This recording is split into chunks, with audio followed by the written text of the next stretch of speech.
자, 2024 9월 평가원 모의고사 독서 영역 해설 강의하도록 하겠습니다. 와다다닥 지문을 읽기보다는 일단 독서 영역이 어땠는가 작년 수능하고 비교해서 좀 설명을 하겠습니다. 이런 해설 강의가 없어요. 그냥 그냥 지문 막 읽고 문제 풀어주는 거지. 전체적인 일단 틀을 좀 살펴보자. 자, 작년 수능 같은 경우에는 독서 영역이 약간 어려웠죠. 뭐 최소 제곱법 이런 과학 지문 나오면서 정부에서도 이제 이런 게 바로 킬러 지문이야 라면서 막 제시할 정도로 독서 영역에 어려움이 좀 있었는데 이번 9월 평가원은 수능에 비해서는 약간 평이했다. 작년 수능에 비해서. 그런데 올해 6월 평가원보다는 약간 어려웠다. 그죠? 자, 작년 수능에는 독서론, 그 다음 인문지문, 법지문, 과학지문 이렇게 출제가 됐는데 이번 평가원 모의고사는 독서론 그리고 경제지문인데 이게 경제지문 느낌이 잘 안 나. 데이터 경제라고 하는데 EBS 연계지문이었죠.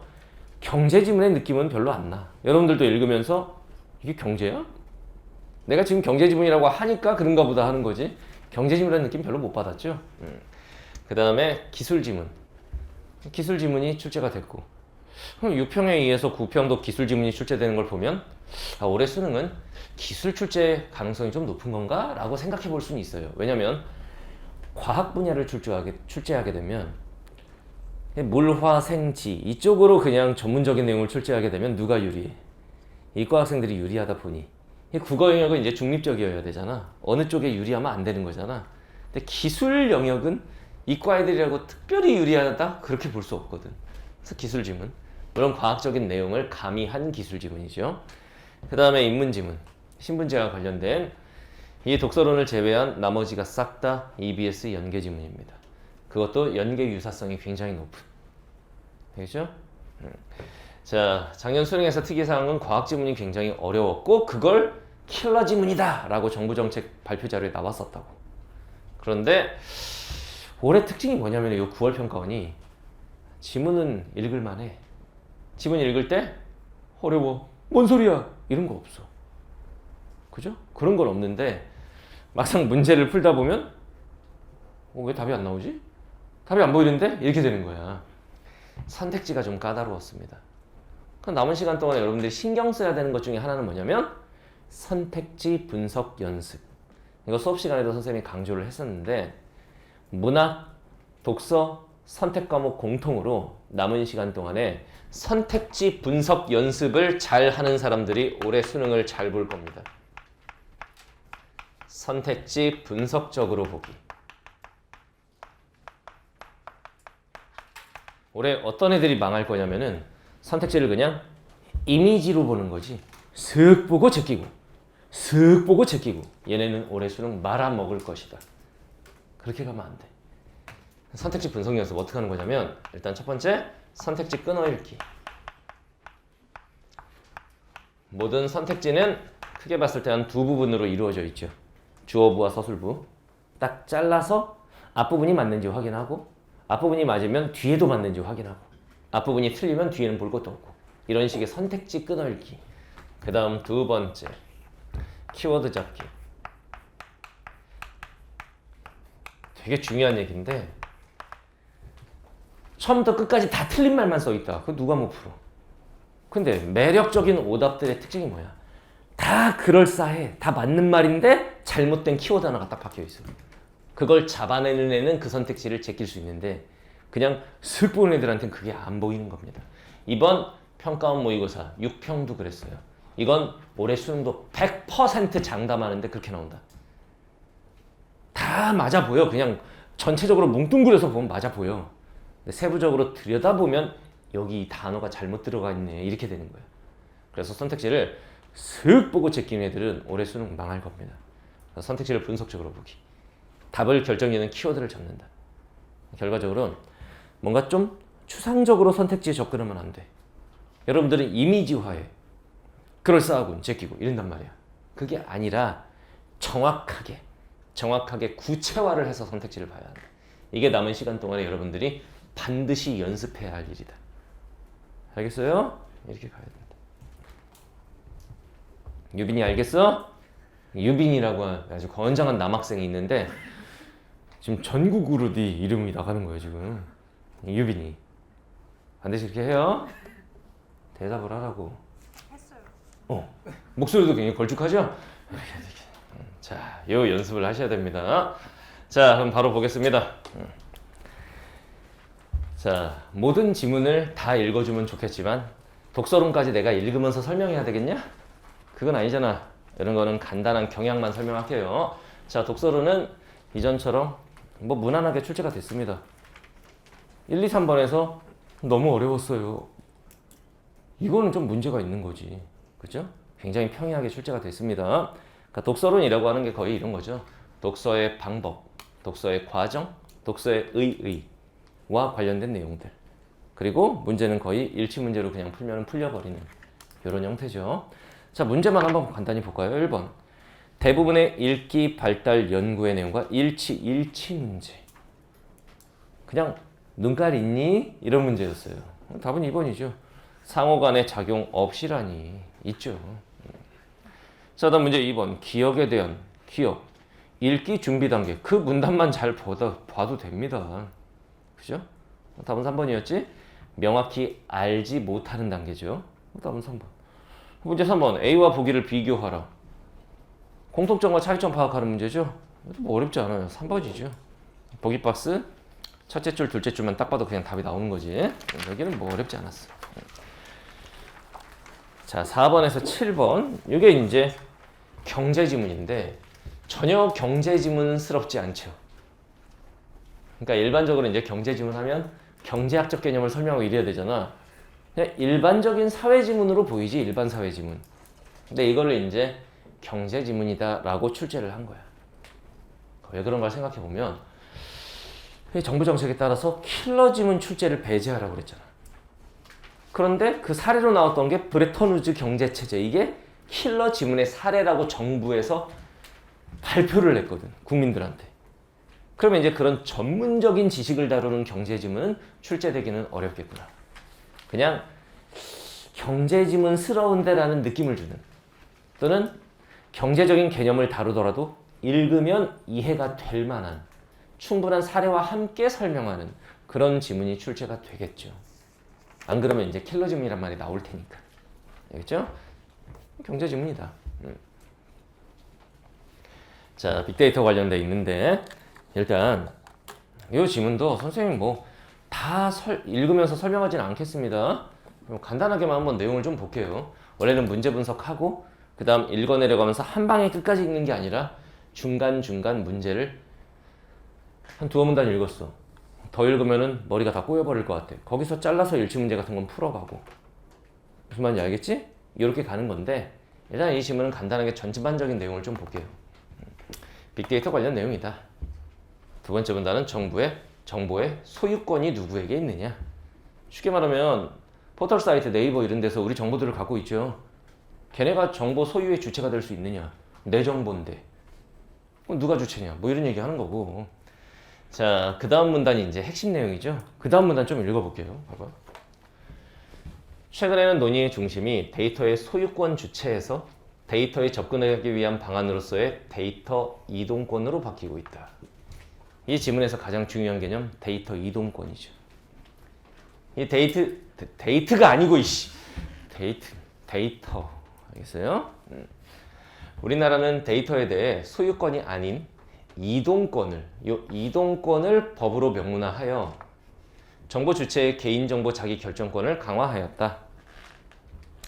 이게 4번 답이지. 그러니까 일치 문제. 답은 3번. 그래서 읽으면서 이렇게 확인할 수 있나요? 못해. 한 두어 문단 읽고 나서 그때 확인하는 건데 너무 쉬운 문제니까 그냥 간단하게 보는 거야. 알겠죠? 데이터 이동권이란 개념 정의를 내리면 그걸 잘 봐야 되는 거야. 개념 정의 부분에서 보통 답이 많이 나와. 개념 정의, 작은 따옴표, 키워드다, 눈여겨봐라. 수업 시간에 한 1000번은 말했겠다.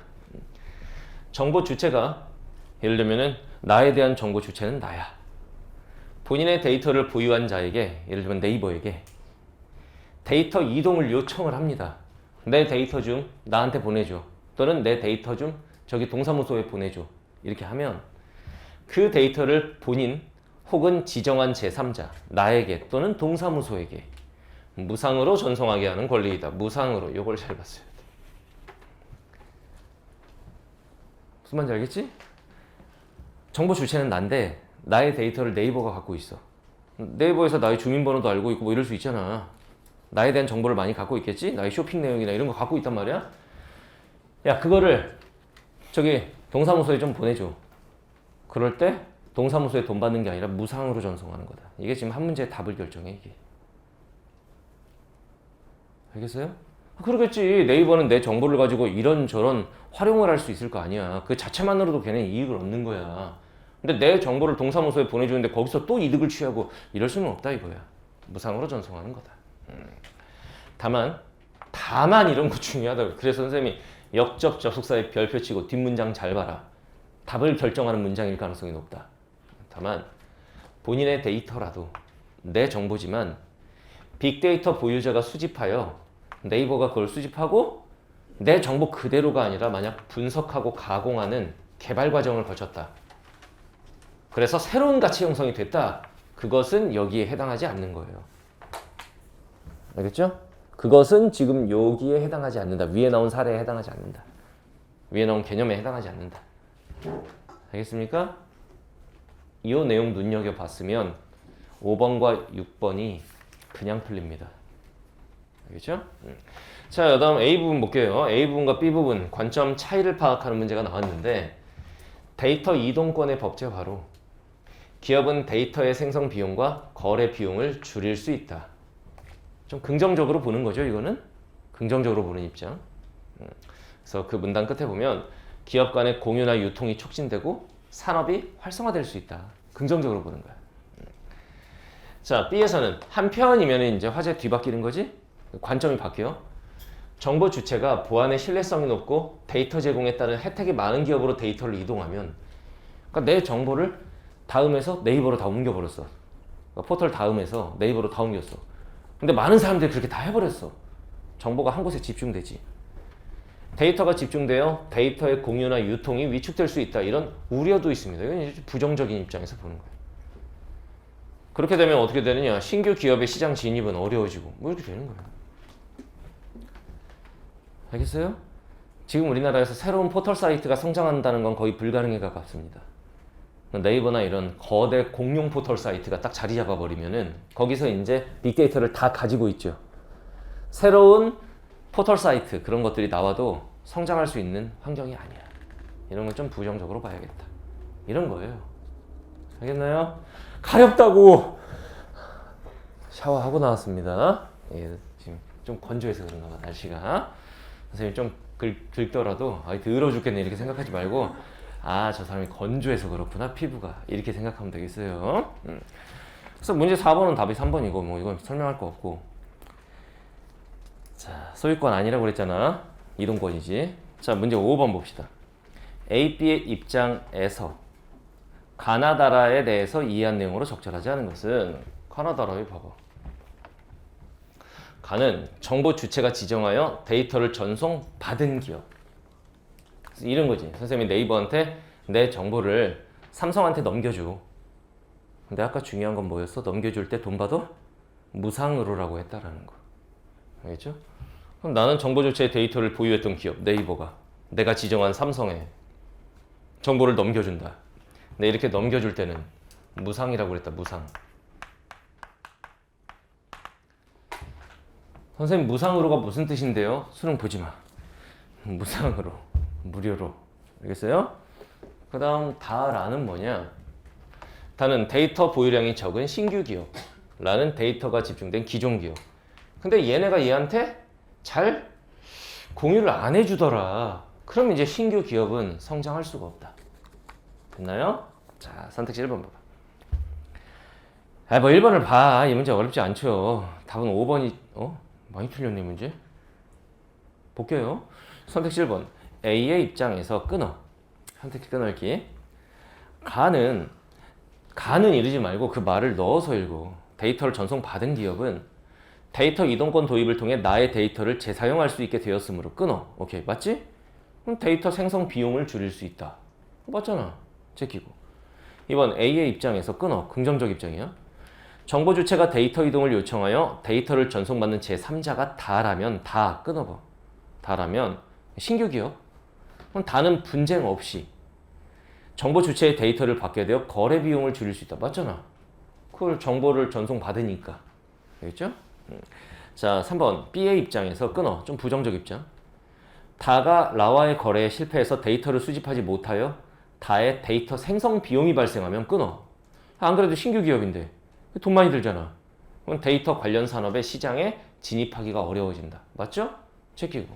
이래서 신규 포털 사이트들이 크기 힘든 거야. 4번 A와 달리 B의 입장에서 끊어봐. 정보 주체의 데이터가 나에서 라로 이동하여 나가 뭐냐면은 정보 주체의 데이터를 보유했던 기업에서 라로 데이터가 집중된 기존 기업으로 이동하여 집적 처리, 중앙 집적화 모여버리면 기업 간의 공유나 유통이 위축될 수 있다. 야, 그랬잖아. 그대로 말하잖아. 공유나 유통이 위축될 수 있다. 저렇게 집중돼 버리면 안 되는 거다.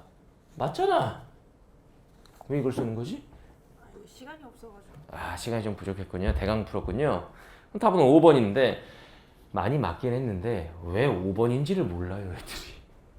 자, B와 달리 A의 입장에서 끊어. 뭐 달리 이런 거는 좀 조심해야 되긴 해요.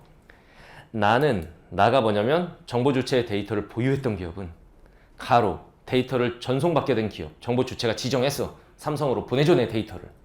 지정해서 받게 된 기업. 나는 가로 데이터를 이동해 주면서 경제적 이득을 취할 수 있으므로 끊어. 경제적 이득. 여기가 키워드인데 틀렸지. 왜 틀렸어? 무상이라고 그랬잖아. 공짜로 보내줘야 돼. 경제적 이득을 취하는 게 아니고. 답은 5번이구나. 이렇게 돼야 된다고.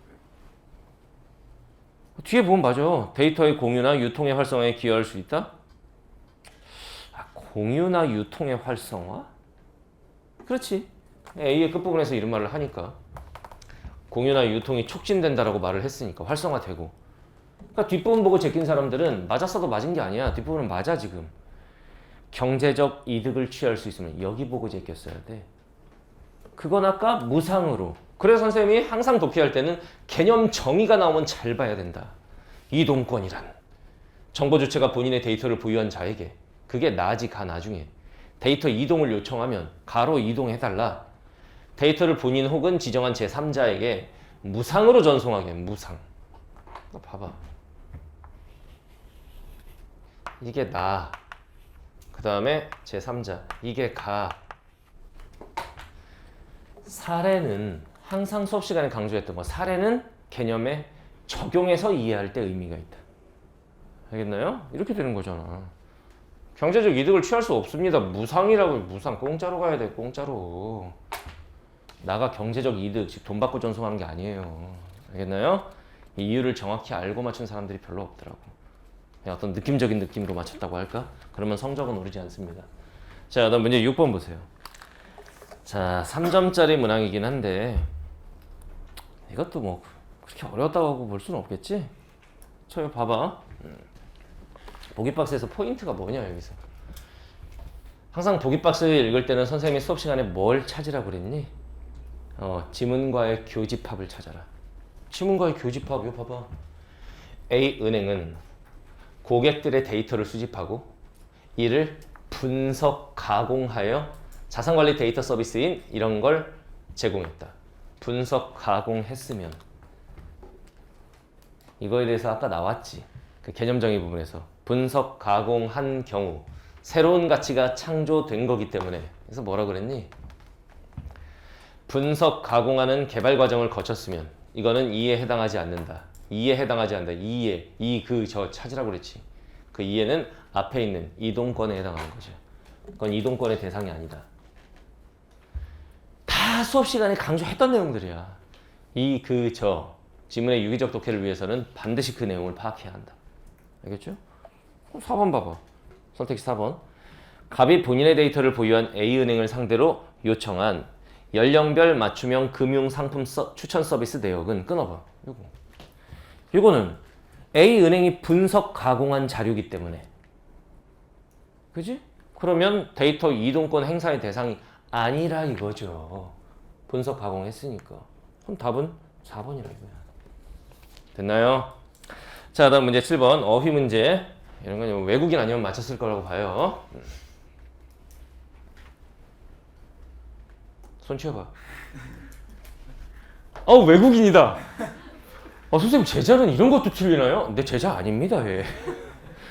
이거 틀렸다고 지금 제자 아니라고 그러나요? 아니야. 지금 이 해설 강의는 선생님 제자들만 앉아 있는 게 아니라 그냥 누구나 들을 수 있도록 그냥 열어놨어요. 너 나 처음 보지? 나 처음 보잖아. 그렇잖아. 너도 수업 시간에 나 처음 보잖아. 야, 외국인. 너 나 알아? 처음 보잖아. 이런 거예요. 알겠죠? 신영균 제자들 엄청 멍청하네. 이렇게 생각하시면 안 돼요. 내 제자 아닙니다. 또 이렇게 어떻게 냉정하게 말하냐. 한 번이라도 이렇게 앉아서 내 얼굴 보고 있으면 내 제자인 거지. 아닙니다. 아니라고. 알겠죠? 넌 내 제자라고 생각하니? 나를 봐봐. 너 내 제자야? 그렇대요. 난 아니라고 생각합니다. 7번 봅시다. 에이, 쉽다가 용이하다잖아. 근데 원활하다도 맥락상 나쁘진 않아요. 그 다음 B 같은 경우에는 의탁하다 이걸만 있어야 돼. 의탁하다는 맡기다, 또는 의지하다 이런 뜻이야. 근데 B 부분에다가 말을 넣어봐라. B 부분에다가 은행 간 약정에 근거하여 부분적으로 시행한 조치였다. 이렇게 가야지. 약정, 약속해서 정하다. 거기에 근거했다. 답은 1번입니다. 됐죠? 야, 지금 우주가 비웃는 거야? 야, 이 형 등신인가? 이런 걸 틀리고. 자기 맞았거든, 지금. 옆에 보면서 깔깔거리네요. 이런 문제가 있다. 알겠죠? 자, 그 다음 8번에서 11번. 과학기술 지문인데. 엄밀히 말하면 기술 지문이야. 기술 지문인데, 과학적인 어떤 내용을 담고 있는. 알겠죠? 화학적이라고 해야 되나? 화학? 그런 내용을 담고 있는 기술 지문입니다. 이 지문은 좀 읽어줄까요? 이게 좀 어려웠나? 얘는 좀 핵심 내용을 좀 읽으면서 봐볼게요. 봐봐. 문제 분석도 해줄게. 너네 이런 지문의 특징이 뭐냐면 지문은 길지 않은데 많은 정보가 들어있죠. 또 봐봐. 지문은 짧아. 지문은 짧아. but 정보량이 많아. 정보량이 많아. 이런 게 이제 요즘 수능의 대세인데 이런 거 어떻게 할 것이냐. 그거 어떻게 해야 되느냐. 처음부터 끝까지 한 번에 모든 내용을 다 읽고 다 기억하려고 하지 마세요. 한 방에 해결하려고 하지 마. 이거 처음부터 끝까지 한 번에 싹 읽으면 모든 내용이 머릿속에 착착착착 정리가 되냐? 그렇게 안 되죠. 읽으면서 여러분들이 느끼지. 여기까지도 했는데 이거 더 가면 이거 망하는데. 이 더 가면 이거 머리 복잡해지는데 이 느낌이 오면 거기서 잘라서 문제 풀어. 알겠죠? 끊어서 풀기 하라고. 끊어 풀기. 한 두어 문단 읽고 일치 문제 같은 거 한번 건드려보고 중간에 일치 문제 답 나오고 이런 식으로. 밑줄이 있거나 네모 박스 쳐 있거나 해당 문단 끝나고 바로 풀고 그러면 또 한 문제 중간에 끝나고. 요즘 세대 아이들의 특징이 뭐냐면 단기 독해력은 좋아. 단문에 대한 짧은 글에 대한 독해력은 괜찮아. 너네가 쇼폼 세대잖아. 그래서 단기 집중력이 좋기 때문에 그건 괜찮은데 장기 집중력이 약해. 하나의 글 안에서도 요만큼 읽고 그거에 대해서 판단하라 그러면 잘해. 그런데 이만큼을 읽고 나서 아까 그거에 대해서 판단하라 그러면 다른 내용 때문에 헷갈려해. 그렇게 안 풀면 되잖아. 그럼 쇼폼 세대에 맞게 풀어. 잘라가면서 푸나 다 읽고 푸나 그게 그거니까. 잘라가면서 풀었을 때의 장점은 시간이 단축되죠. 그리고 그 부분에 대한 감각이 살아있을 때 그 문제를 풀었기 때문에 정답률이 높아지지. 이것만으로도 성적이 확 오르는 친구들을 너무 많이 봤어요. 그게 푸는 거야. 그 다음에 메모 활용할 수도 있겠죠. 메모 활용. 선생님이 그랬지. 수능에 출제되는 4개 지문 중에서 한 지문 정도는 메모가 필요할 수도 있다.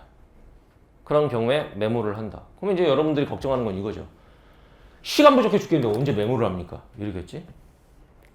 줄줄줄 다 쓰란 얘기니? 아니야. 키워드 중심으로 메모의 기술도 수업 시간에 얘기했습니다. 메모의 기술은 이런 것이다. 얘기를 하고 시범도 보여줬었고. 알겠죠? 시간이 걱정되면 다른 영역에서 시간을 땡겨 써야 돼. 선택 과목이라든가 문학이라든가 뭐 독서론 같이 쉬운 그 독서 지문이라든가 이런 데서 시간 땡기고 이런 데는 시간만 충분하면은 어떻게 찾아서라도 맞을 수 있는 영역이야. 과학기술 지문은 기본적으로 본질적으로 설명문이잖아. 논설문 무슨 관점 파악해라 이런 게 아니야. 관점을 파악하고 추론하고 이런 게 아니야. 거기다가 킬러 지문의 사례로 나왔던 게 보통 과학기술 이런 거기 때문에 그렇게 어려운 난이도로 가지 않을 거예요. 올해 수능도. 선생님 그렇게 장담할 수 있습니까? 정부에서 약속을 했잖아. 그러니까 과학기술 지문을 낸다 하더라도 내겠지. 근데 그렇게 고난도로 가진 않을 거라고. 그러니까 작년에 있었던 뭐 최수제거법, 무슨 클라이버의 법칙 이런 것만 해도 읽다 보면 뭐야 이게 이렇게 된다고. 근데 그런 지문은 아니라고. 무슨 말인지 알겠지? 단 정보량이 좀 많을 뿐이다. 그러면은 메모를 좀 활용할 수 있게 돼. 오케이? 자, 문제 분석해 볼게요. 8번. 윗글에 대한 설명으로 가장 적절한 것은 설명. 수업 시간에 여러 번 얘기했죠. 설명이라고 나오면 뭘 묻는다? 서술 방식. 서술 방식 적절한 것은 언제 푼다? 마지막 문단 직전에 푼다. 여러 번 얘기했던 거. 2번. 윗글을 통해 알 수 있는 내용. 무슨 문제다? 일치 문제다. 일치 문제 자꾸 실수 나오는 친구들은 실수가 아니라 실력이다. 왜 틀리느냐? 다 읽고 나서 머릿속에 남아있는 이미지를 가지고 이건 것 같아 막 이렇게 답 쓰니까 틀린 거야. 또는 시간에 쫓기면서 다 읽었는데 기억 안 나니까 또 찾고 너네 시험 볼 때 제일 많이 하는 짓이 이거지. 시험지가 8번 풀면서 선택지 하나마다 이래. 답 찾았다. 9번 일치 문제 선택지 1번 이런 게 있었다고? 막 이러고 있어요. 선택지 2번 날라가겠다 그러다가 파닥파닥 날라가겠네. 그게 아니라고. 중간 확인하다 보면 중간에 답이 나오는 그런 형태로 풀면은 안 틀려. 일치 문제. 알겠어요? 자, 3번 기억에 대한 이해. 일단 위치 확인을 하라고 그랬죠. 기억, 수정, 진동자. 언제 풀어야 되느냐? 해당 문단 끝나고 풀어. 그런 건 해당 문단 끝나고 풀어. 알겠어요? 자, 다음 11번. 윗글을 바탕으로 요거 별표 쳐보세요. 보기를 탐구한 내용. 적절한 것은? 그렇게 어렵진 않거든 솔직히. 답에 해당하는 선택지가 어렵지 않아. 근데 이런 문제 왜 틀리느냐? 쫄아서. 그동안 기출문제집 열심히 푼 친구들은 보통 과학기술 지문에서 이런 문제가 킬러 문항이었거든 그동안. 근데 올해는 킬러 문항을 안 낸다고 약속을 했는데도 불구하고 보고 주눅 들어버리는 거야. 난 이미 겁먹었어. 겁먹으면 눈에 안 들어와요. 그래서 틀리는 거야. 지문과의 교집합을 찾아라 라고 했잖아. 알겠지? 자, 지문 한번 보겠습니다. 지문 한번 봅시다. 자, 1문단의 포인트는 요거예요. 두 번째 줄에 초정밀 저울은 역시 EBS 연계 지문. 기체 분자나 DNA 같은 미세물질의 질량을 어떻게 잴까? 야, DNA의 질량도 잴 수 있나 봐. 초정밀 저울로. 네 세포의 질량도 잴 수 있는 거야. 알겠죠?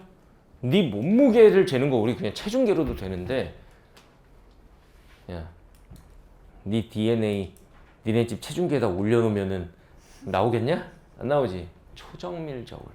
알겠어요? 앞전 효과에 대한 이해가 필요하대요. 그 앞전 효과가 뭐냐? 1차 앞전 효과가 있고 2차 앞전 효과가 있다. 그 다음 두 앞전 효과가 다 생기는 걸 앞전체라고 하고, 수정, 크리스탈, 수정이 주로 쓰인다. 알겠어요? 뭐 이런 얘기. 여기까지는 그렇게 어렵지 않아. 3문단부터 한번 읽어볼게. 앞전체로 사용하는 수정은 특정 방향으로 절단 및 가공하여 납작한 원판 모양으로 만듭니다. 여기부터 뭔가 복잡해진다는 느낌이 있지. 특정 방향으로 절단하고 가공하여 납작하게 원판 모양으로 만들어진 수정을 이후 원판의 양쪽 면에 전극을 만든 후, 전극, 전기가 드나드는 곳. 플러스와 마이너스 극이 교대로 바뀌는 전압을 가하면 수정이 진동합니다. 전압을 가하면 수정이 진동을 하기 시작해요. 여기서 수정이 뭐야? 앞전체. 알겠지? 이런 걸 잘 기억을 했어야 되는 거야. 알겠지? 이때 전압의 주파수를 수정의 고유 주파수와 일치시켜. 주파수가 뭔지도 친절하게 설명해 줬네. 그거 모를까 봐. 주파수 이걸 모른다고 우리가? 수정의 고유 주파수.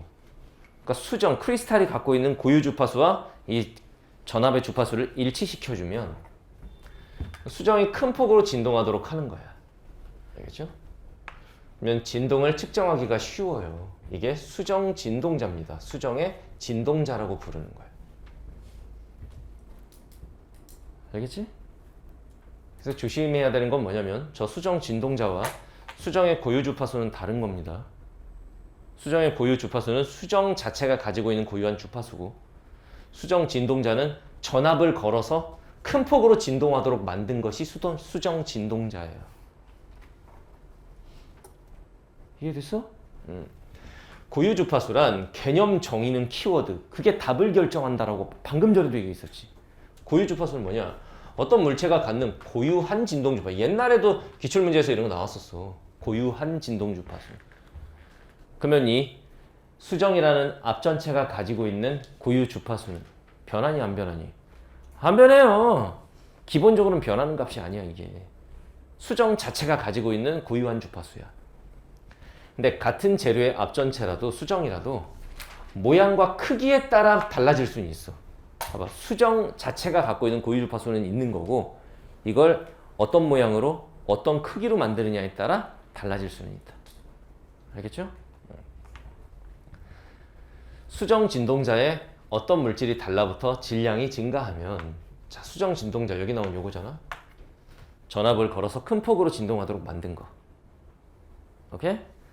근데 어떤 물질이 달라붙어서 질량이 증가하면 고유 주파수에서 진동하던 수정 진동자의 주파수가 감소합니다.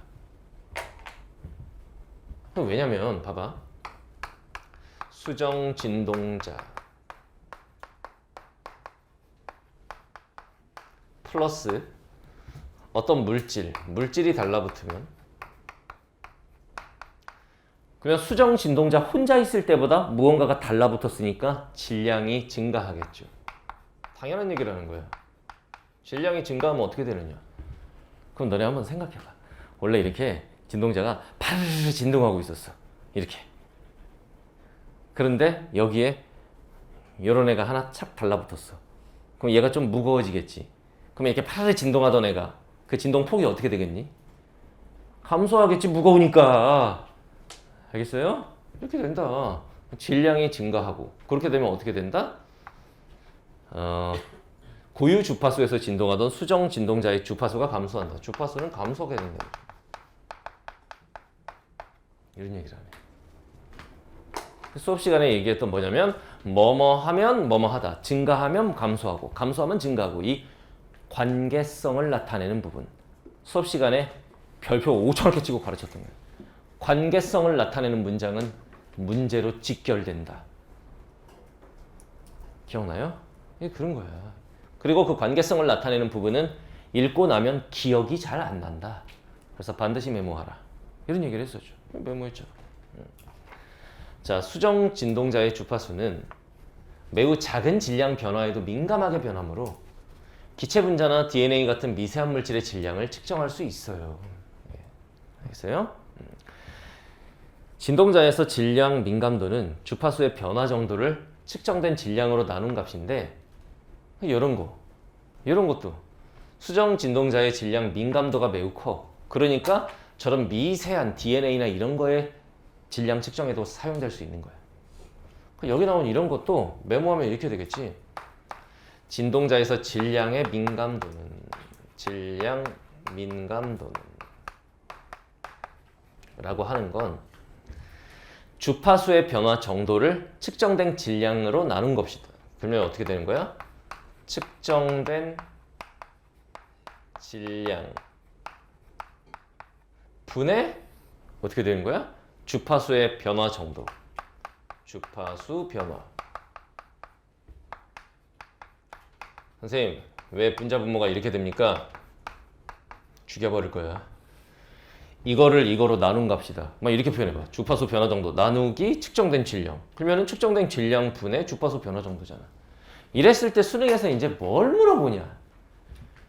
주파수 변화 정도가 커지면 질량 민감도가 어떻게 되느냐? 이런 거 물어보는 거야. 봐봐. 주파수 변화 정도가 커진다는 얘기는 분자 값이 커지니까. 그러면 질량 민감도는 당연히 커지겠지. 이해돼요? 측정된 질량이 작아지면 얘는 변화 없는데 얘가 작아지면 분모가 작아지니까 역시 질량 민감도는 커지겠지. 이런 걸 묻게 돼 있어 그냥. 무슨 말인지 알겠습니까? 이렇게 된다고. 만약에 이 정도 읽은 상태에서 예를 들면 일치 문제를 풀었다. 9번 같은 거 중간에 한번 잘라서 풀었다. 그러면은 답이 뭐 4번이 나오겠죠. 그죠? 4번. 같은 방향으로 절단한 수정은 끊어. 크기가 다르면 고유주파수가 같다고 말하면 안 되지. 크기와 모양에 따라 달라진다고 했어. 방금 읽었으니까 기억이 나는 거야. 그 뒤에 있는 농도의 민감도까지 다 읽고 나서 이거 보면 그랬나? 이렇게 돼요. 그 부분에 대한 감각이 살아있을 때 풀어버리면 된다고. 답 4번. 오케이? 그 다음 문제 10번도 수정 진동자. 방금 읽었잖아. 방금 읽은 문단에 나왔지. 그 중에서 풀어버리는 거야. 그럼 답은 5번이죠. 기억의 전극에 가해지는 특정 주파수의 전압은 끊어봐. 앞전체의 고유 주파수 값을 더 크게 만든다. 아, 고유 주파수는 고유한 값이잖아. 그걸 크게 만드는 게 아니야. 얘들이 착각하는 건 이거예요. 큰 폭으로 진동하도록 한다라고 그랬지. 얘 고유 주파수를 바꾸는 게 아니야. 고유 주파수라고 하는 걔가 갖고 있는 고유의 값인데 그걸 어떻게 크게 만들어? 답은 5번이지. 그냥 모양과 크기에 따라서 고유 주파수는 다를 수 있는 거지. 전압을 걸어준다고 해서 고유 주파수가 변하는 게 아니에요, 지금. 자, 그 다음에 이제 11번하고 8번이 남은 거죠. 그 다음 문단을 봅시다. 수정 진동자로 질량을 측정하는 원리를 응용하면, 지금 나온 요 질량 측정 원리를 응용하면 특정 기체의 농도까지 감지할 수 있대요. 농도. 농도가 뭔지 알지? 농도가 뭐야? 무언가가 대상에 깃들어 있는 정도를 농도라고 합니다. 수정 진동자를 특정 기체가 붙도록 처리하면, 수정 진동자를 예를 들면 여기 특정 기체 뭐가 있을까? 기체 중에 뭐 있냐? 산소도 기체? 산소? 이런 게 달라붙을 수 있도록 설계하면 여기에 특정 기체가 달라붙으며 질량 변화가 생겨요. 봐봐. 그냥 있는 거랑 산소 입자 몇 개라도 갖다 붙으면 질량이 어떻게 되겠어? 커지겠지. 그냥 얘만 맨바닥만 있는 애랑 여기 산소 몇 개가 갖다 붙었어. 그래서 산소가 질량이 뭐 얼마나 된다고요? 아주 미세한 DNA나 막 이런 것까지 한다고 그랬잖아. 미세하다고 생각해봐. 기체 분자가 몇 개가 달라붙으면 얘가 질량이 어떻게 돼? 커지지. 질량이 뭔데? 물질의 양. 이만큼 있었는데 몇 개가 더 추가됐잖아. 질량이 커지면 이거 봐봐. 주파수가 어떻게 된다? 작아진다. 이 얘기하는 거야. 수정 진동자의 주파수는 감소한다. 위에 나온 거에 연결된 정보입니다. 그래서 글을 좀 유기적으로 연결해서 읽어야 된다고. 알겠지? 일정 시점이 되면 수정 진동자의 주파수가 더 감소하지 않고 일정한 값을 유지. 뭔가 달라붙으면은 이렇게 진동수가 감소하는데 일정 시점이 되면 이제 더 이상 감소하지 않아요. 임계치에 이르게 되는 거지 이제. 이렇게 일정한 값을 유지하는 이유는 특정 기체가 일정량 이상 달라붙지 않기 때문이야. 여기에 산소 분자가 아무리 달라붙어도 어느 정도 포화 상태에 이르면 더 달라붙지가 않는 거야. 이해됐지? 혼합 기체에서 특정 기체의 농도가 클수록 더 작은 주파수에서 주파수가 일정하게 유지된다. 왜 그러겠냐? 혼합 기체에서 특정 기체의 농도가 커. 그 특정 기체가 위에 달라붙는 애라고. 여기 특정 기체가 달라붙도록. 알겠지? 산소, 이산화탄소, 질소 이런 게 막 다 합쳐져 있어. 그 중에 산소를 특정 기체라고 했을 때 얘 농도가 높으면 어떻게 되겠냐? 빠른 속도로 여기 많이 달라붙겠지. 이런 얘기야. 그럼 더 작은 주파수에서 주파수가 일정하게 유지된다. 왜? 빠른 속도로 이 값이 딱 감소한 다음에 일정해지는 거야 이제. 오케이? 특정 선생님 이렇게 다 이해를 해야 된다고요? 꼭 그런 건 아니에요. 뭐 일치 형태로 찾아서 풀 수도 있긴 하겠습니다. 알겠죠? 정신 차려. 지금 엄청 중요한 거 아는데 지금 막 엎어져 있어요 지금. 정신 바짝 차리고. 특정 기체가 얼마나 빨리 수정 진동자에 붙어서 주파수가 일정한 값이 되는가의 척도를 반응 시간이라고 합니다. 이 얼마나 빠르게 이 일이 일어나는가? 어떤 일? 딱 감소해서 일정하게 가는 이 일이 얼마나 빨리 일어나는가?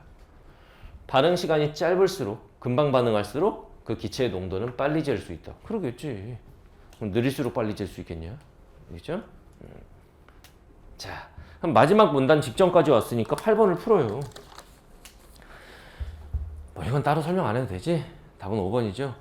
앞전 효과 나왔고 초정밀 저울의 작동 원리를 설명하고 끊어. 맞죠? 진동자 어쩌고 저쩌고. 이 원리가 적용된 기체 농도 측정 방법 지금 나오잖아요. 농도 측정 방법. 됐지? 자, 그러면 여기까지 읽었을 때 보면은 8번 끝나 있고 9번 끝나 있고 10번이 끝나 있는 상태. 아, 한 문제 남았어 이제. 뒤로 독해가 진행될수록 마음이 편해져. 한 문제밖에 안 남았잖아. 이걸 다 읽고 나서 머릿속에 모든 정보들을 다 쑤셔넣고 한 방에 일치 문제부터 풀려고 하니까 망하는 거야. 그렇게 안 되거든 잘. 이거 막 안 된대잖아. 막 사이렌 울리면서 그렇게 하면은 니네 큰일 난다고 경고하잖아 지금. 큰일 난다고. 알겠어요? 그럼 이렇게만 해놔도 아, 나 벌써 4문제 있었는데 3문제는 맞은 것 같아. 마음이 편해져. 마음이 편해진 상태에서 11번 같은 거 풀면 어떻게 되는 줄 알아? 아, 틀려도 그만 이라는 생각으로 접근하면 쉽게 보여 이게. 근데 다 읽었는데 4문제가 날 쳐다보고 있어. 지문의 내용은 기억도 안 나는데 그 부담을 가지고 보게 되면 일치 문제부터 이제 안 보이기 시작하는 거야. 너네가 시험장에서 망하는 원리가 바로 그런 거야. 알겠어요? 자, 이제 마지막 문단 봅시다. 그런데 측정 대상이 아닌 기체가 함께 붙으면 예를 들면 봐봐. 나는 이 진동자에 달라붙은 산소의 농도를 측정하고 싶어. 산소만 붙어주면 좋은데 여기 막 이산화탄소도 붙고 질소도 붙었어. 그 중에서 산소만 딱 뽑아갖고 측정해야 돼. 어렵지. 측정하려는 대상 기체의 정확한 농도 측정이 어렵죠. 이해됐어? 불순물이 섞여 있으니까. 또한 대상 기체만 붙어 산소만 딱 붙어도 그 기체의 농도를 알 수는, 그 기체 산소 기체의 농도가 어느 정도인지를 정확하게 알 수는 없다는 얘기예요. 알겠죠? 때문에 그럼 어떻게 해야 되느냐? 잘 봐. 대상 기체의 농도에 따라, 예를 들면은 이 대상 기체가 내가 측정하려고 하는 기체, 예를 들면 산소다라고 치면 그 산소 기체의 농도에 따라 수정 진동자의 주파수 변화를 미리 측정해 놓아야 농도를 측정할 수 있다는 얘기예요. 이런 거 봐봐. 이게 뭐라고 그러냐면은 대상 기체의 농도에 따른 수정 진동자의 주파수 변화. 수정 진동자의 주파수 변화.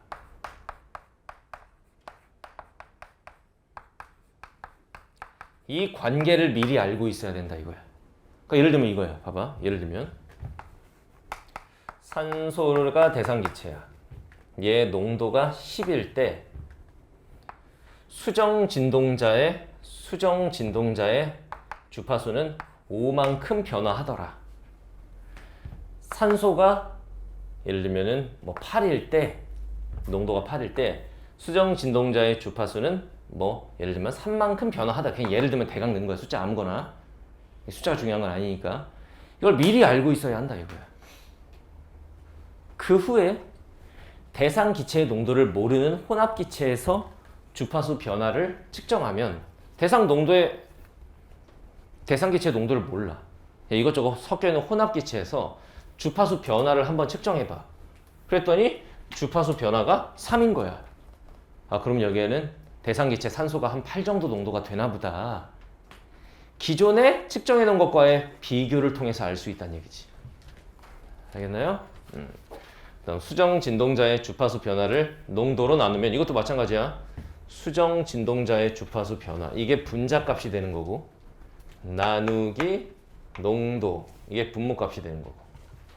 그러면 농도에 대한 민감도. 이거는 농도에 대한 민감도. 그러면 잘 봐. 선택지에서 이렇게 물어보겠지 이제. 수정 진동자의 주파수 변화가 작아지면 그럼 분자가 작아지니까 농도에 대한 민감도는 어떻게 돼? 작아진다. 뭐 이런 식으로 가는 거지. 알겠습니까? 이런 요소를 포인트로 분명히 수능에도 나올 것이다.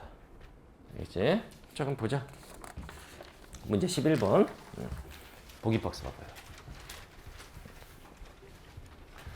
알코올 감지기 A와 B를 이용하여 어떤 밀폐된 공간에 있는 혼합 기체의 알코올 농도를 측정하고 싶어.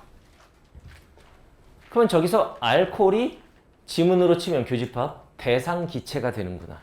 내가 측정하려는 대상 기체. 이때 A와 B는 모두 진동자에 이런 게 다 지문과의 교집합이잖아. 알코올이 달라붙을 수 있도록 처리되어 있다. 여기 이제 알코올이 달라붙으면 질량이 증가하면서 진동수는 감소하고 뭐 이렇게 되겠지 그러니까. A와 B 모두 시간의 흐름에 따라 주파수가 감소하겠지. 달라붙었으니까. 더 이상 감소하지 않고 일정하게 유지되었다. 이렇게 아까 선생님이 말했던 요거잖아요. 요거. 여기에 도달하는 반응 속도는 어쩌고 저쩌고 뭐 이렇게 나왔잖아. 여기서 중요했던 건 뭐냐면 측정하려는 지문에서 말하는 측정하려는 특정 기체, 즉 대상 기체가 여기서는 알코올이다. 이렇게 지문과의 교집합을 찾아주면 되죠. 됐나요? 자, 선택지 1번. 1번이 함정입니다. A의 진동자에 있는 앞전체의 고유 주파수를 알코올만 있는 기체에서 미리 측정해 놓으면 끊어봐.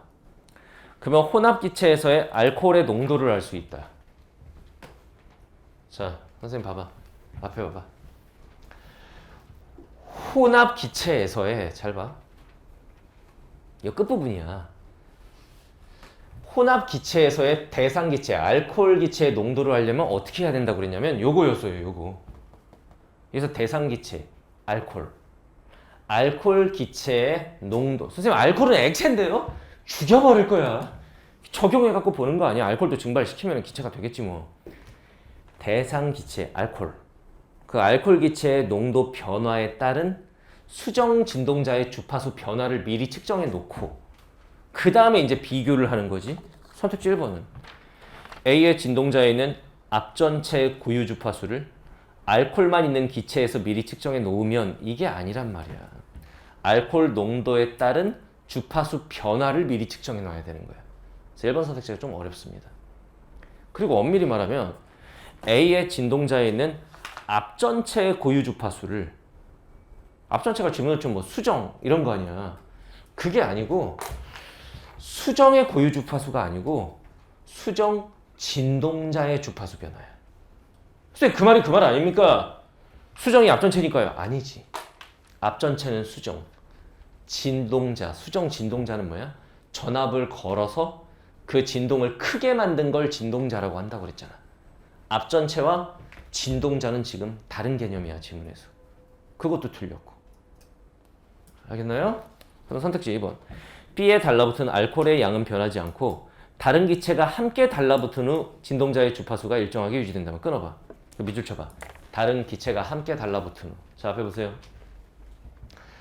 다른 기체가 함께 달라붙으면 질량이 어떻게 되겠어? 커지겠지. 그럼 주파수가 어떻게 돼? 작아지죠. 이때 주파수의 값은 알코올만 있을 때보다 더 작겠군. 왜? 다른 게 같이 달라붙어서 질량이 커졌으니까 주파수는 작아지죠. 답은 2번입니다. 알겠나요? 이렇게 알고 풀었다고? 그럼 3번 봐봐. A와 B에서 알코올이 달라붙도록 진동자를 처리한 것은 끊어봐. 알코올이 달라붙음에 따라 진동자가 최대한 큰 폭으로 알코올이 달라붙으면 질량이 커지니까 작게 진동하지. 제껴야죠? 큰 폭으로 진동하게 만들 수 있는 거는 전압을 거는 거였어요. 알겠지? 자, 4번. A가 B에 비해 동일한 양의 알코올이 달라붙은 후에 생기는 주파수 변화 정도가 크다면 끊어봐. 이게 이거야. 주파수 변화 정도가 크면 분자값이 커지니까 농도 민감도는 작다가 아니라 커지는 거죠. 선생님이 나올 거라고 했던 바로 그 지점이야, 이게. 분자가 커지면 전체 값은 커지고. 요거. 분모가 커지면 전체값은 작아지고.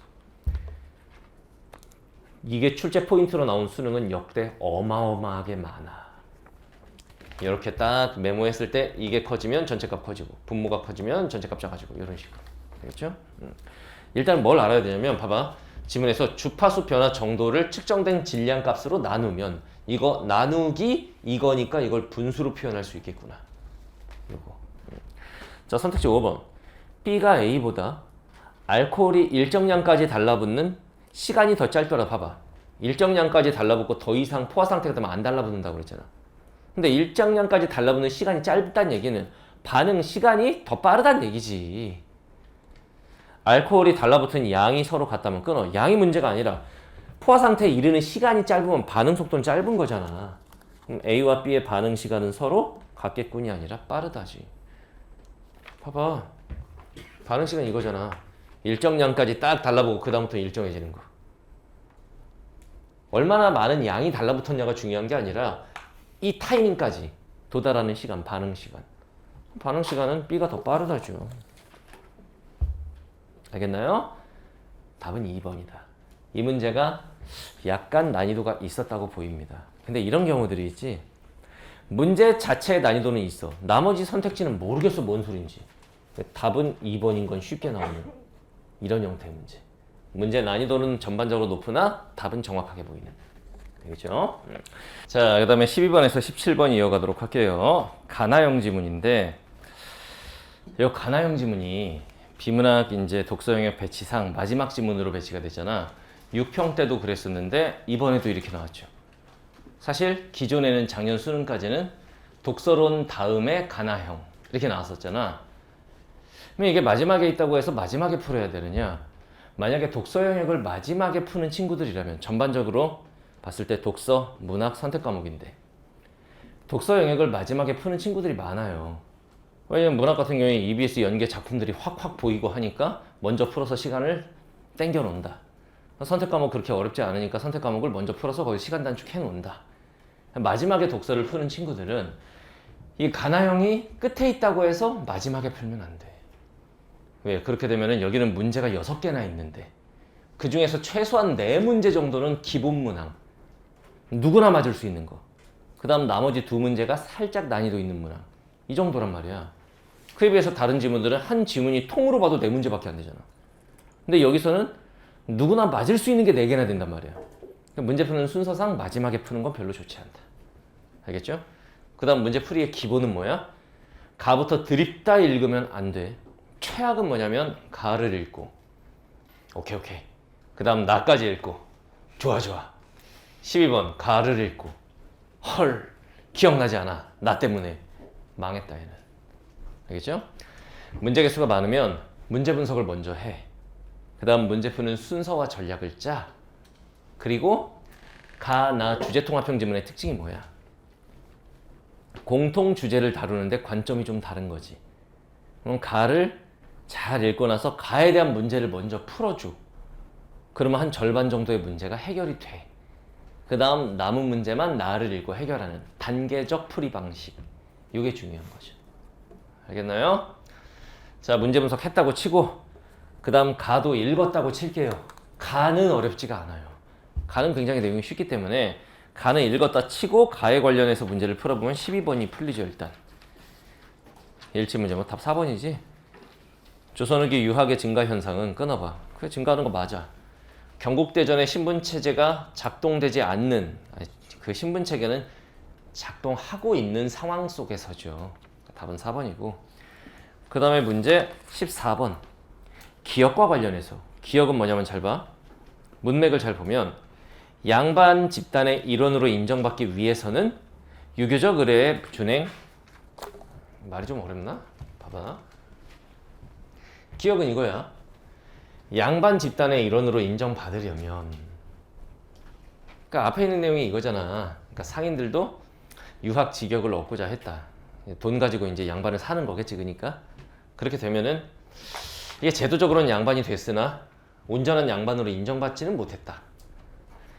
양반으로 인정받으려면 유교적 의례를 준행 잘 지키고 문중과 족보 어떤 양반 족보 이런데 올라가는 등 조건이 필요했습니다. 이 조건은 뭘 말하는 거냐면은 문맥을 잘 봐.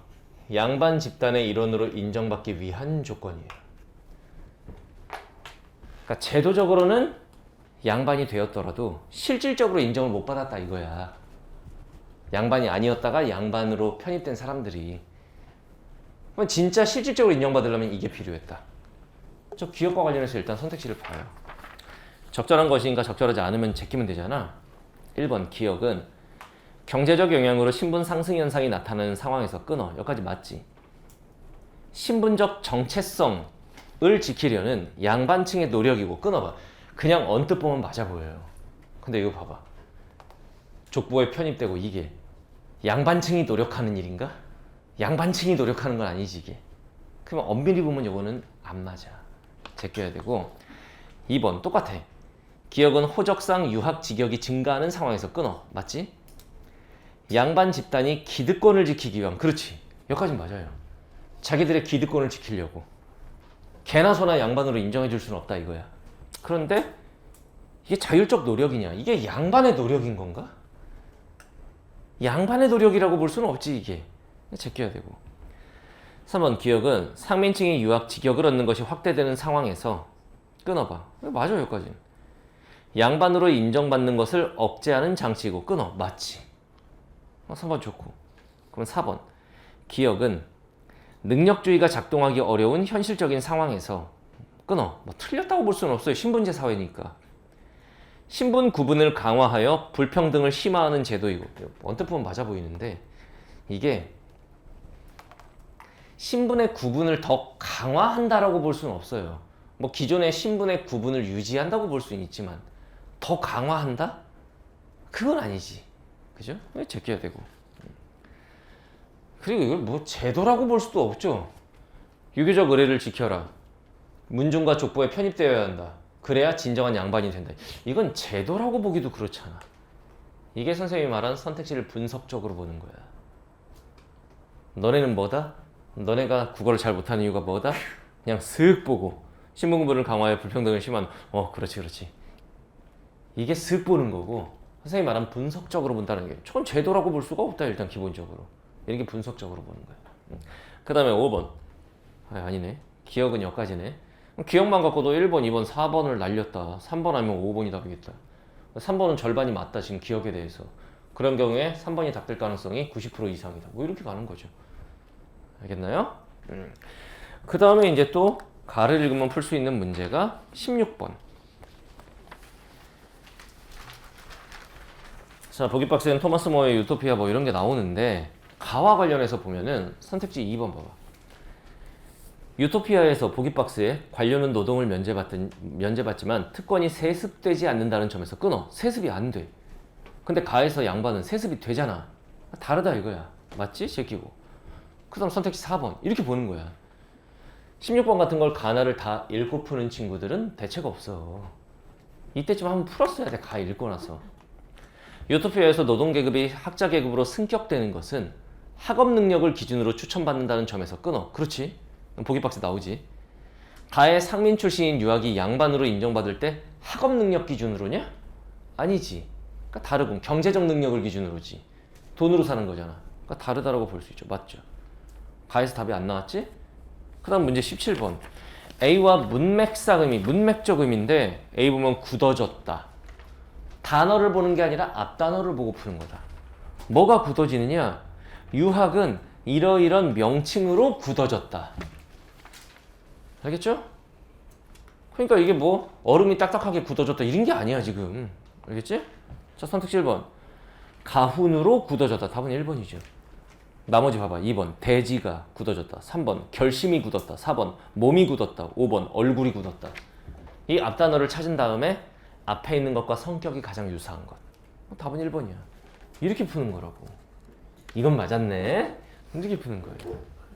그럼 지금 두 문제는 답이 나왔고 나머지 문제들도 14번이나 16번도 한 절반 정도는 제껴놓은 상태고 절반 이상이 끝나 있는 상태란 말이지.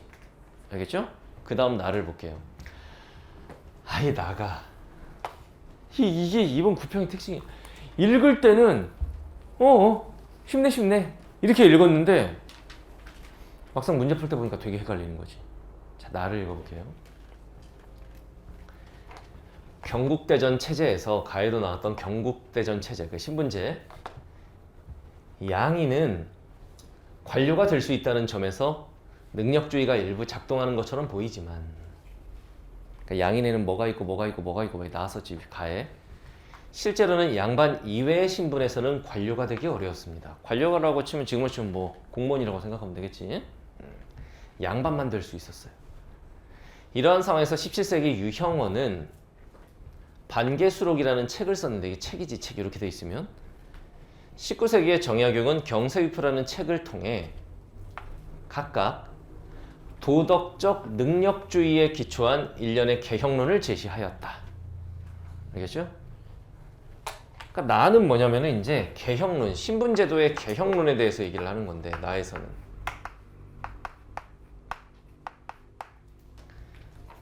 각각 둘 다 이제 도덕적 능력주의에 기반하고 있어요.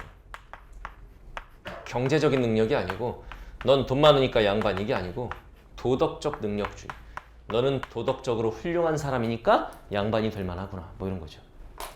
여기에 두 명이 나온다. 한 명이 유형원, 또 한 명은 우리 정약용 형님. 얼마나 유명하신 분입니까? 약용이 형. 이렇게 나왔어요. 알겠죠? 이렇게 나온다. 자, 이제 한 명씩 설명하겠지. 유형원의 기본적인 생각은 유형원. 국가 공동체를 성리학적 가치, 유교니까 성리학적 가치와 규범에 따라 운영하는 거고, 구성원들도 도덕적으로 만드는 도덕국가의 건설이었어. 그러니까 이 말과 통하잖아. 도덕적 능력주의라는 말과 통하죠. 신분 세습을 비판한 그는 신분이 세습되어서는 안 된다. 양반은 언제까지 양반? 이러면 안 된다. 현명한 인재라도 노비로 태어나면 노비로 살아야 하는 것이, 이건 천하의 도리에 어긋나는 거다. 그럼 노비로 태어나더라도 현명한 인재면 노비에서 벗어날 수 있다. 노비제 폐지를 주장했습니다. 일단 유형원이 주장한 건 뭐냐면 노비제 폐지. 이 사회에 노비제라는 게 있어서는 안 된다. 폐지하자. 됐죠? 아울러 비도덕적 직업이라고 생각한 광대 같은 직업군은 철폐 없애버리고, 광대라는 직업은 너무 비도덕적이다. 이 직업은 없애버리자. 그냥 사농 공상 4개만 하자. 사민 4개 계층의 백성, 사농 공상 이렇게 편성하자 이거예요. 알겠죠? 그는 과거제 대신 공거제를 통해, 과거제가 아니라 공거제다. 우리가 아는 과거제는 뭐니? 과거제는 어떻게 하는 거야? 시험 보고 선발되는 거잖아. 그거 안 된다. 공거제. 도덕적 능력이 뛰어난 자를, 계속 반복되죠. 이 도덕적 능력. 추천으로 선발하여 여러 단계의 교육을 거치고, 그 다음 최소한의 학식을 확인하여 그 다음에 관료가 되는 거다. 이렇게 제안을 했습니다. 관료 선발은 어떻게 하는 거냐면은 공거제야, 공거제. 공거제라고 하는 게 뭐냐? 일단 도덕 능력 뛰어난 자를 추천합니다. 그 다음에 교육을 합니다. 시험을 보는 게 아니야. 그 다음에 관료로 임명을 합니다. 이렇게 되는 거야. 알겠지? 도덕을 기준으로 관료를 선발하고, 지방에도 관료 선발 인원을 적절히 분배하면 향촌, 지방사회의 풍속도 도덕적으로 이끌어갈 수 있다. 이렇게 된 거예요. 여기서 이제 포괄적으로, 딱 구체적으로 얘기하진 않았지만 포괄적으로 보면은 도덕적 능력이 뛰어난 자라고 그랬지, 양반이어야 된다고 하지 않았어. 무슨 말인지 알겠죠? 노비로 태어나면 노비로 살아야 되냐 막 이런 말도 했잖아. 그러니까 일반 백성 중에서도 도덕적 능력이 뛰어난 자는 추천이 될 수 있고, 그러면은 얘도 교육시키면 관료가 될 수 있는 거예요. 이해됐나요? 여기까지. 그 다음 정약용은, 우리 약용이 형님은 신분제가 동요하는 상황에서, 이거 이제 가에도 나왔죠. 막 상인들이 돈 주고 양반 사고 뭐 이런 거니까. 얘야 정신 차려. 야 학교도 빠지고 지금 이걸 들으러 왔잖아. 학교도 안 갔어요. 양아치입니다. 이거 해설 강의 들으려고. 근데 비문학 내용이 좀 지루하니까 졸고 있어요. 그럼 학교를 갔어야지. 정신 바짝 차리고. 응? 자, 저 자세를 잘 봐. 선생님이 항상 학기 초 얘기하는 거 세 가지만 안 하면 대학 간다. 그 세 가지가 일단 뭐야? 그렇지. 일단 이거. 이 자세는 뭐냐면 선생님 막 필기하고 있는데 이 자세는 넌 필기해라. 난 잘 거야. 이거. 그럼 두 번째는 뭐야? 지금 저 친구의 자세예요. 이거. 딱 이렇게 딱 대고 있어. 이건 공부의 자세는 아니죠. 수면의 자세지. 세 번째는 뭐야? 뒤로 이렇게 기대고 앉는 애들이 있어요. 의자에. 공부의 기본 자세는 허리를 딱 앞쪽으로 향하는 건데 뒤로. 설명해봐. 이런 거죠.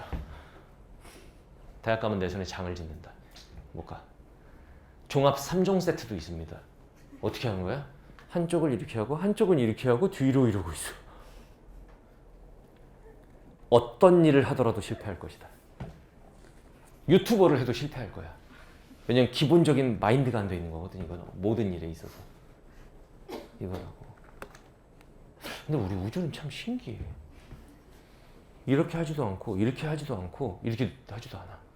얘는 그냥 딱 앞을 보고 딱 이러고 있거든. 이 상태에서 자. 이건 좀 신기한 거예요. 응? 신분제 동요하는 상황에서 3인이 뒤섞여 사는 것은 교화에 도움이 되지 않는다. 여기서 3인이 뭐였어? 네 가지 뭐였어? 산업공상이 뒤섞여 살면 안 된다.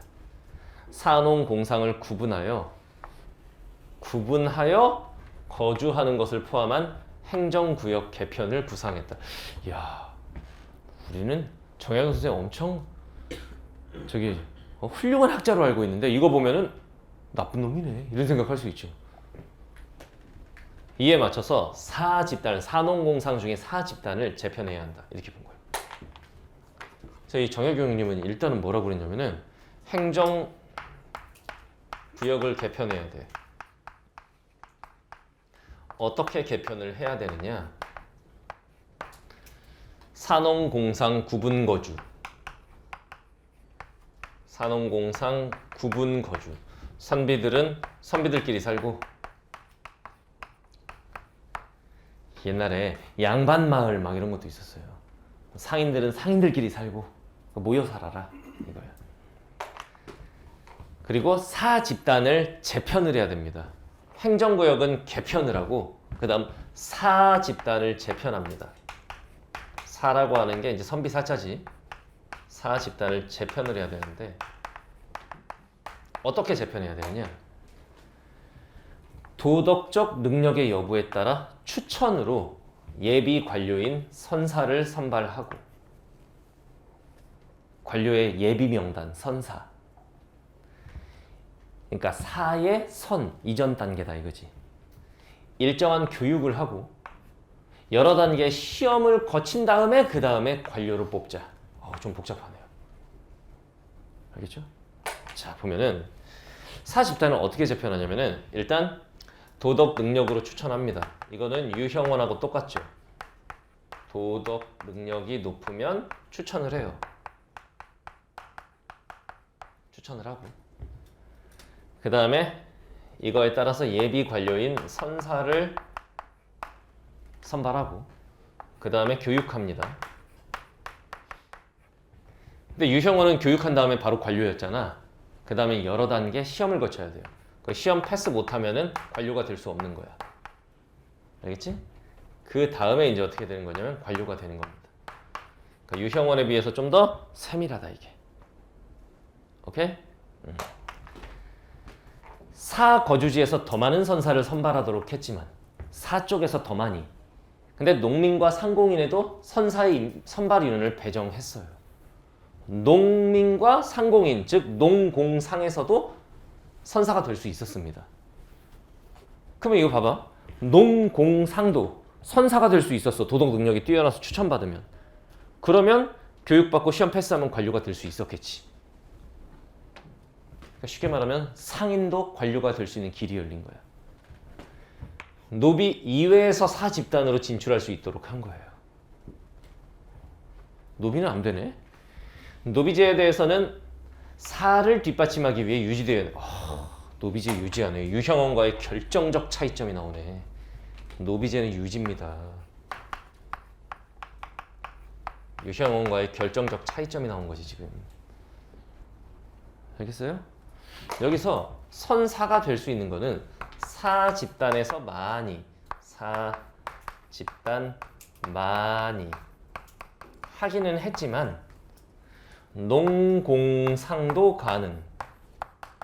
농공상도 가능. 도덕적 능력이 뛰어나면. 근데 누구는 안 됨? 노비는 안 됨. 이러면 어떻게 나올지 난 이미 예상이 돼. 분명히 선택지에는 모든 백성이 이렇게 나올 거라고. 아닌데지. 누구는 안 돼. 노비는 안 돼.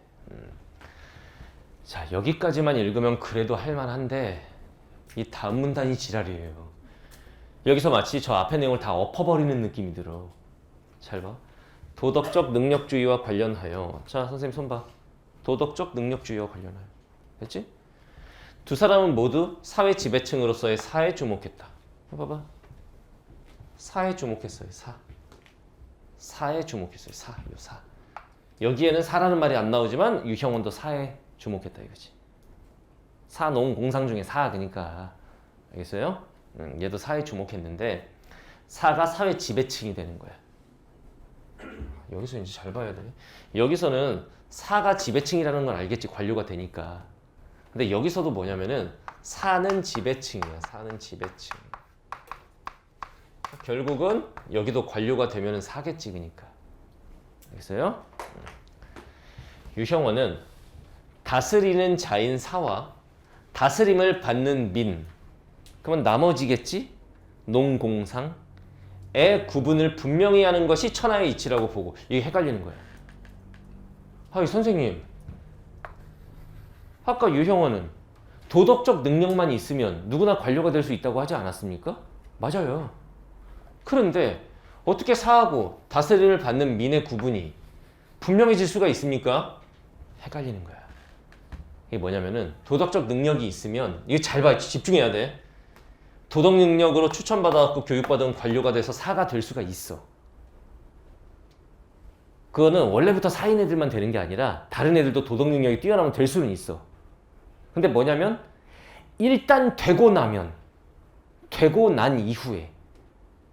이후에 사와 나머지 될 수도 있지만 농공상이 일단 된 애들하고 농공상은 확실하게 구분지어야 한다. 알겠나요? 사와 이 사 지배층과 나머지 농공상 얘네는 확실하게 구분을 해줘야 돼. 그래서 조심할 건 이거야. 이것 때문에 헷갈린 거야, 니네가. 농공상도 도덕 능력이 뛰어나서 추천받으면 사가 될 수는 있어. 근데 일단 되고 나면 얘는 지배층이거든. 근데 아직 되지 못한 애들이 농공상이고, 이건 확실히 구분해줘야 된다. 일단 된 애들은 확실하게 대우해주자 이거야. 알겠어요? 여기가 어렵죠. 그래서 도덕 능력이 뛰어난 사람들로 지배층인 사를 구성하자. 이건 아까도 했던 말이고. 선생님 손봐.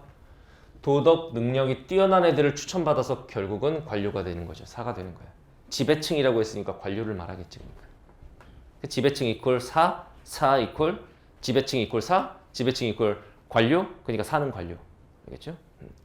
정약용도 양반의 세습을 비판했습니다. 세습 안 된다. 둘의 공통점, 세습 안 돼. 도덕적 능력에 따라 사회 지배층을 재편하는 데 입장을 같이 했습니다. 선생님 손 봐봐. 사집단 재편, 도덕적 능력에 따라. 알겠지? 여기다 뭐 하나 또 써줄까? 예, 세습 비판. 세습 비판.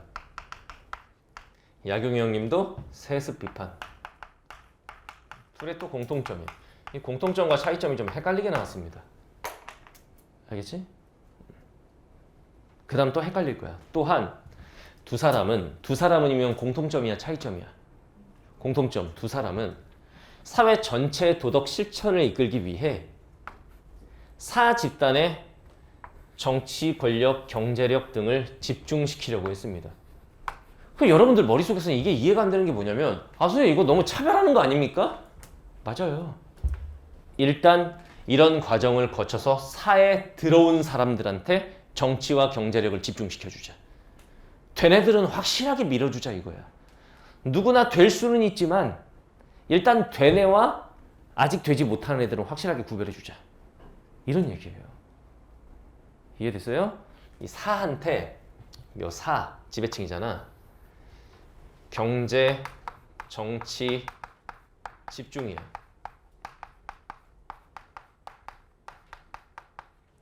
근데 똑같아. 정약용도 사가 되면은 정치력과 경제력을 집중해줘요. 여러분들이 헷갈리는 지점이 바로 이거였다고. 그러면 차별하는 거네? 이렇게 이분법적으로 생각할 게 아니야. 누구나 사가 될 수 있는 길은 열려 있으나 도덕 능력이 뛰어나면 일단 된 애들과 아직 못 된 애들은 확실하게 차별화를 두자. 이 얘기예요. 그래야 이게 되려고 사람들이 어떡하겠어? 도덕적 능력을 기르기 위해 노력하겠지. 그러면 이게 조선이 일본나라에 났던 도덕사회가 된다. 이렇게 되는 거야. 이해됐어요? 뭔가 동기부여가 될 거 아니냐 이거지. 사가 되기 위해서. 이렇게 읽었어야 돼. 그리고 지배층과 피지배층 간의 차등을 엄격하게 유지. 요거 조심해야 돼. 지배층, 피지배층. 여기서 지배층이 사고 나머지 이게 민이겠지. 차등을 엄격하게 유지하게. 알겠죠? 이게 차등이야. 정치, 경제를 집중해준다. 차등을 하는 거야. 차등. 선생님 차등을 둔다는 건 차별하는 거 아닙니까? 맞아. 일단 된 애들은 확실하게 밀어주자. 그래야 애들이 그거 되려고 노력할 거 아니냐. 알겠어요? 내용에서 일부의 차이는 있지만 어떤 차이가 있었어? 쟤는 노비제 뭐 폐지, 얘는 노비제 유지 뭐 이런 거. 두 사람은 사회 지배층의 재구성을 통해 도덕국가 체제를 추구한 것이다. 됐습니까? 이 지문을 지금 선생님이 말한 대로 이런 식으로 설명한 선생님이 아마 없을 겁니다. 이 부분이 이해가 안 될 거야. 선생님도 좀 고민을 해본 결과 이런 얘기겠구나라는 결론이 나왔어. 선생님이 지금 해설 강의 거의 제일 처음 촬영하고 있기 때문에 누구는 어떻게 설명하는지 난 모릅니다. 지금 선생님이 촬영하는 이 시점 지금 찾아보면 EBS도 해설 강의가 안 올라왔어. 일부 문학만 올라오고 독서 영역 올라오지도 않았어. 해설 강의 모든 사이트에 올라오지 않았고 지금 선생님이 그냥 시험 끝나자마자 지금 바로 찍어버리는 거니까 이 부분 과연 다른 선생님들은 어떻게 설명하실까 한번 보세요. 일단 이해가 되죠? 무슨 말인지. 그러니까 너네 입장에서는 아니 다 사 될 수 있다고 하면 이 차별이 없어야 되는 건데 왜 뒤에 저렇게 차별하는 얘기를 하지? 여기서 꼬였을 거란 말이야. 그러니까 누구나 될 수는 있지만 일단 된 사람과 아직 되지 못한 사람 확실하게 구별해 주자. 이 얘기입니다. 이게. 알겠어요? 자, 됐다. 그러면은 나와 관련해서 문제 풀면 13번은 뭐 설명 따로 안 할게요. 답은 5번이죠. 시험으로가 아니라 추천이에요. 추천. 그 다음에 14번. 14번도 뭐 그렇게 어렵진 않아요. 3번 아니면 5번 남았지? 한 3번부터 보자. 디귿. 도덕적 능력이 뛰어난 사람들로 지배층인 사를 구성한다. 능력주의를 통해. 여기서 능력은 경제적 능력을 떠올리면 안 돼. 도덕적 능력. 맞지? 인재등용에 신분의 벽을 두지 않으려는 거다. 도덕적 능력만 뛰어나면 누구나 그 등용이 될 수 있는 거야. 그러니까 답은 3번이죠. 그 5번은 어디가 틀렸느냐? 디귿은 양반과 비양반의 신분적 구분을 없애는 거냐? 명확하게 둔다고 그랬죠? 구분을 제끼면 답은 3번이다. 이제 남은 문제가 보면은 15번, 16번인데 15번 별표 치세요. 나 이거 어렵다고 봅니다. 되게 헷갈릴걸 이거? 15번 되게 헷갈릴 거야. 이게 왜 헷갈리냐면은 이건 사실상 이 4개를 판단하는 게 아니야. 정약용은 이거에 대해서 어떻고 유형원은 이거에 대해서 어떤지. 그러면은 두 명이 이 4개에 대해서 각각 동그라미냐 X냐니까 사실상 따지는 건 8개인 거죠. 헷갈리는 거지. 이럴 때 안 헷갈리게 하려면 어떻게 해야 되느냐? 나를 바탕으로 다음에 기억, 리을에 대해 판단을 해. 이거 안 헷갈리게 하려면 어떻게 해야 되냐면은 이렇게 하면 돼. 유형원, 이쪽에 쓸게요. 유형원, 유는 이쪽에 써야 되는데 이걸 지워야 되니까 지금 이거 보면서 해야 되는데 어떻게 하지? 슬림하게 갈게. 유형원 유, 정약용 정, 그 다음 이거에 대해서 동그라미 x 이렇게 해놓고 풀면은 선택지가 그냥 보인다 이거야. 따로따로 선택지를 보려니까 어려워지는 거지. 잘 봐. 아래로는 농공상이 힘써 일해야 한다. 위로는 사가 효도하고 공유. 선생님, 아래 위를 구별하지 않았습니까? 구별해야지. 구분은 명확하게 해야 되는 거야. 여기서 애들이 맛이 간 거지 이제. 구분했다. 아니야. 이래 버리는데 구분하는 거 맞아. 구분하는 거고. 그러니까 사들은 효도하고 공경하는 도덕적 능력을 갖춰야 돼. 얘는 나라의 기풍이 흐트러지지 않는 거야. 도덕적인 국가를 건설하는 거지. 이거는 유영원도 맞다고 할 거고 정약용도 맞다고 할 거야. 너네가 꽂힌 포인트는 뭐야? 아래로 위로. 이렇게 차별하면 안 돼. 돼. 끝에서 명확하게 구분한다고 그랬어. 알겠지? 자, 다음 니은. 산업공상 누구나 인의를 실천한다면 이 인의 말 바꾸기 해봐. 이게 뭐겠어? 도덕적 능력을 갖추면 인의를 실천한다는 건 도덕적 능력을 갖추는 거지. 비록 농부의 자식이 관직에 나아가도 농도 관직에 나아간다. 지문에 있는 말로 바꾸면 관료가 된다. 지나친 일은 아닐 것이다. 그럼 이거에 대해서 유영원 맞다고 하겠지. 정약용도 맞다고 하겠지. 알겠어요? 그 다음 디귿. 덕행으로 인재를 판정하면 덕행도 말 바꾸면 뭔 거야 이게. 이거 도덕적 능력. 천하가 다투어 이에 힘쓸 것이니 그러면 도덕적 국가가 건설되는 거야. 나라 안에 모든 이에게 존귀하게 될 기회가 열릴 것이다. 자, 일단 누구는 안 되게. 정약용은 안 돼. 노비 안 된다고 그랬거든. 근데 유영원은 돼. 그래서 유영원은 노비도 돼요? 돼. 왜냐면 노비를 철폐한다. 그러면 산농공상으로만 재편된다고 그랬고 걔네들은 길이 열려 있는 거지. 이렇게 봤어야 되기 때문에 이 문제가 어려운 문제입니다. 그 다음 리을. 양반과 상민의 구분은 엄연하니. 여기서 애들이 다 틀렸다고 한 거야. 양반과 상민의 구분은 엄연한 거, 엄격한 거 맞아요. 선생님 손 봐봐. 구분은 명확하게 두고 얘네들 밀어주는 거라고. 맞아. 알겠죠? 그 경계를 넘지 않아야 상하의 위계가 분명해지고 경계를 넘지 않는다라는 건 뭐니? 상민이 양반이 될 수 없단데. 자, 다시 한번. 양반과 상민의 구분은 엄격하게 두는 게 맞아. 그리고 양반들 대우해주고 밀어줘야 돼. 정치 경제적 권력을 얘네한테 집중시켜줘야 돼. 이건 맞아. 근데 경계를 넘지 않아야 하는 것이냐? 이 얘기는 원천봉쇄아니야. 상민이 양반이 될 수 있는 길, 경계를 넘지 않아야 된다는 건 막아버리는 거 아니야. 여기가 틀린 거야 지금. 알겠죠? 상하의 위계가 분명해져야 되는 거 맞아. 나라가 편안해져야 되는 거 맞아. 그리고 양반과 상민의 구분은 엄연히 있는 것도 맞아. 근데 경계를 넘지 않아야 아닙니다. 농공상 역시 다시 말하면 농공상이 상민이겠지. 알겠지? 상민, 평민. 얘네도 도덕적 능력이 출중하면 양반 쪽에 올라갈 수 있는 거기 때문에 사가 될 수 있으므로 경계를 넘지 않아야 한다는 잘못된 말인 거야. 이 미묘한 지점이 뭔지 알겠어? 이 미묘한 지점을 다시 한번. 양반과 상민의 구분은 엄연한데 경계를 넘지 않아요. 말이 모순되는 거 아니에요? 네가 모순되는 거야. 글의 내용을 제대로 이해 못한 거지. 양반과 상민의 구분은 정확하게 둬야 돼. 선생님 손 봐봐. 구분은 정확하게 이렇게 둬야 되는 거야. 정약용도 마찬가지고. 그리고 사, 즉 양반들에게 경제, 정치적인 걸 다 집중시켜줘야 돼. 차등을 둬야 되는 거라고. 맞는데 경계를 넘지 않아야 된다는 아니야.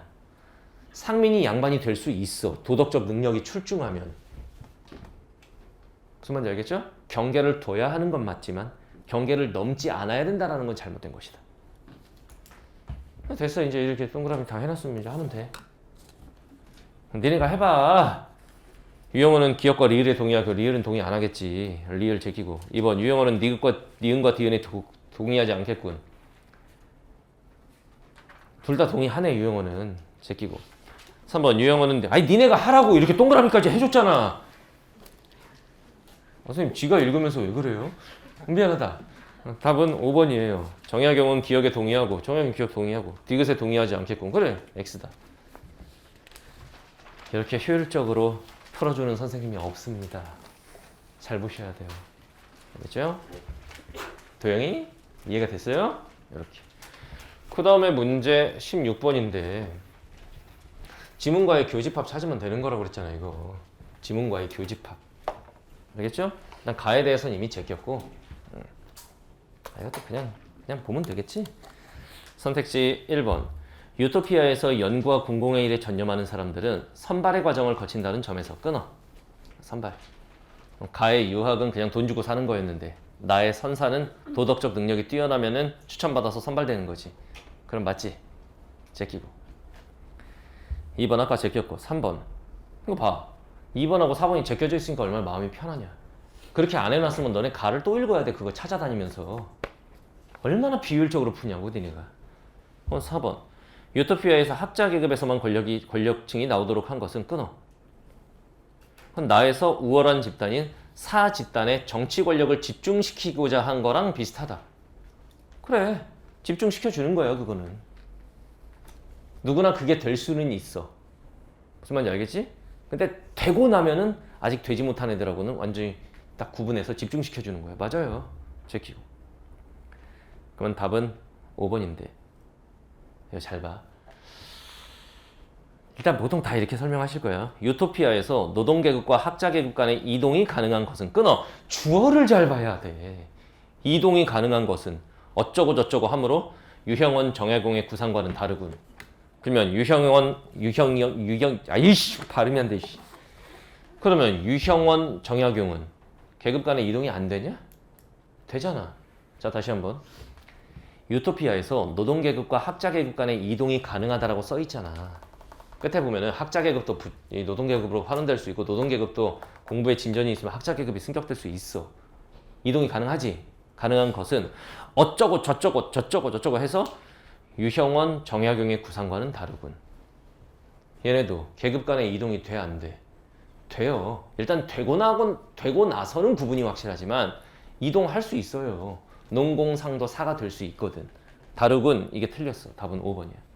근데 엄밀히 보면 나는 이것도 문제라고 보거든. 아마 이 부분을 짚는 사람은 아무도 없을 건데 계급 간 차등이 없음을 전제하므로 계급 간에 차등이 없다? 여기 보면은 학자 계급이 되면은 어떻게 된다 그랬어? 노동도 면제받고 이런다고 그랬지. 계급 간에 차등이 없다? 이것도 사실은 엄밀히 말하면 틀린 겁니다. 계급 간에 차등이 있어요. 무슨 말인지 알겠나요? 그리고 나에서 차등을 엄격하게 유지하고자 한 요건 또 맞아요. 이거 봐봐. 얘네도 차등을 두고 얘네도 차등을 둔다라고. 그 차등이란 말이 직접 나와. 나의 끝부분에 차등이란 말이 직접 나온다고. 그냥 여기 차등을 엄격하게 유지. 이건 맞다고. 그럼 결과적으로 뭐야? 차등을 엄격하게 유지하는 건 맞는데 그렇다고 아예 이동을 봉쇄하는 것이냐? 그건 아니다. 도덕적 능력이 뛰어나면 이동 가능하다. 농공상도 사가 될 수 있다. 그런데 이미 된 사람과 아직 되지 못한 사람, 사와 농공상은 구분은 엄격하게 한다. 이 얘기입니다. 오케이. 자, 결국 니네가 시험장에서 꼬였던 포인트, 헷갈렸던 포인트 그거 짚어줬어. 이동은 가능해. 근데 구분은 명확해. 이동할 수는 있지만 된 사람과 아직 못 된 사람은 명확하게 구분해준다. 알겠나요? 그래서 답은 5번이었다. 17번은 이미 풀었고. 됐죠? 여기까지가 독서였습니다.